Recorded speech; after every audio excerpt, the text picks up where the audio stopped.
The black-capped squirrel monkey is a species of New World monkey native to the upper Amazon basin in Bolivia, western Brazil and eastern Peru.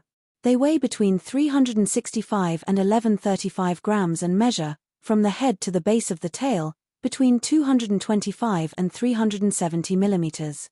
Black-capped squirrel monkeys are primarily tree-dwelling and are found in both native and plantation forests as well as some farmed areas near running water. Their diet is omnivorous and mostly consists of flowers, fruit, leaves, nuts, seeds, insects, arachnids, eggs and small vertebrates. Black caimans are the largest alligator species on Earth.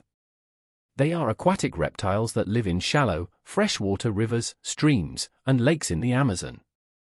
Males usually measure around 13 feet, but individuals up to 16.4 feet long have been spotted. Females are slightly smaller and tend to measure some 10 feet. They can weigh anywhere between 800 to 1,000 pounds. These ferocious alligators are an apex predator, meaning they hunt but aren't hunted. They feed on fish, even piranhas, amphibians, invertebrates, insects, birds, and large mammals. If you saw one, you'd quickly recognize it because of its black, scaly skin.